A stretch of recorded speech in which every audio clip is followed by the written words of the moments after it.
Hey everybody, here I am finally. I've had some technical difficulties, so I couldn't get this up yesterday or the day before.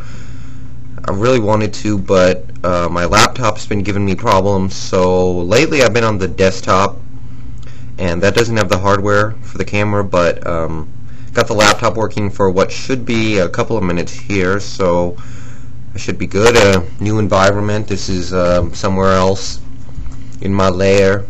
I had to come here. It's the only place my laptop will work right now. It's kind of complicated, but I'm about to get it fixed. So hope you all had a good Thanksgiving.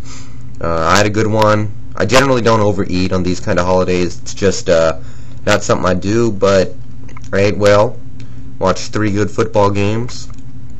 Went 3 out of 3 for picks. Just did what I was supposed to do.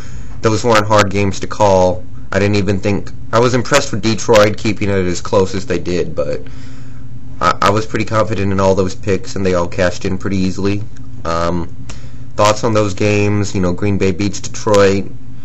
They were showing some graphics of Favre this year compared to the 3 years he won MVP, and it really is impressive and surprising how much better he is this year than he was any of those 3 years, and...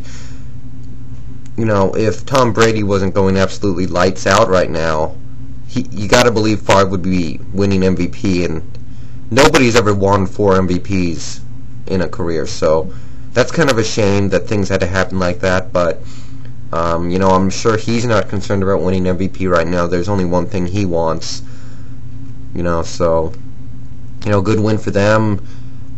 When I cast my Pro Bowl vote, yesterday I cast a second ballot. I actually put Jennings in there because he's having a great season. All these receivers, they're just making plays for him. Last year and the year before it just wasn't happening, and things are really coming together now. Corn Robinson made a couple of plays. He's a guy that we hate up here in Seattle, but he's doing some decent things now. So good for him. Drivers making plays. Louvel Martin, probably not a name you hear that often, but he's making plays. Things are good. As for the showdown this week versus Dallas, I'll talk more about that when we get to it. I know KGB and Charles Woodson got hurt, and those are 2 bad losses for them, so I really need to see them get back on the field for practice in between now and Thursday, because Green Bay is going to need them. Dallas beat the Jets, of course. Pretty simple right there. Terrence Newman making that big play. I hope he finally makes the Pro Bowl, because he hasn't yet, and I think he's deserved it. So I think this is going to be the year. He's had a pretty good season, 3 picks, and he's been making plays for the first time in his career, really. He makes those picks. Usually he doesn't do that. That's why he doesn't make the Pro Bowl that much, or never has. I think that what the Jets did to Owens was pretty good. Obviously they were overmatched in this game and they weren't winning. They're just not a good team, but they put Darrelle Revis, a stud rookie in my opinion, one-on-one on T.O., and they managed to contain him somewhat. I think that in the future other teams should, copy their advice, like when Dallas plays Green Bay this week, I think they need to put Al Harris one-on-one with T.O. at all times. Or Charles Woodson, whatever they want to do, I'm not sure. But they need to go man-to-man with him. Washington tried to play that cover 2 zone, and it didn't work. We all saw what happened. So you can't cover players like T.O. in a zone. You need to go man-to-man. And, Julius Jones has been coming along nicely this season. I don't think Dallas can keep him, but after last season and some of the stuff the season before, I wasn't sure on him. He's coming along nicely. And the last game was the nightcap. Indianapolis beat Atlanta. Obviously, Indy went down early, and I was concerned because, for the last month or so, I've had to watch an Indianapolis team that I'm just not used to seeing. After they went down 10-0, I was like, well, crap. The offensive line was playing awful. Manning was just basically giving up on half the plays and just going down because, well, when you got 3 guys rushing you immediately as soon as you get back and come back, drop back, what are you going to do? And then, things started to click. I saw the Colts that I'm used to seeing. I saw the Peyton Manning I'm used to seeing. after 3 touchdowns in the second quarter. I thought he was going to make it 4, but then the Colts offensive line decided to suck again, and Michael Boley just was pretty blitz happy. 3 sacks on the day.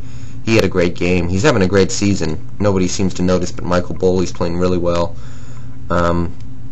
So Mang was pretty quiet the rest of the game. Had the pick in the red zone. Adai ran one in after getting hurt, but he's going to be okay. Anthony Gonzalez had his breakout game. Really happy with what I saw from him. The guy is quick. He's going to be a machine out of the slot in a couple years. I can't wait to see him.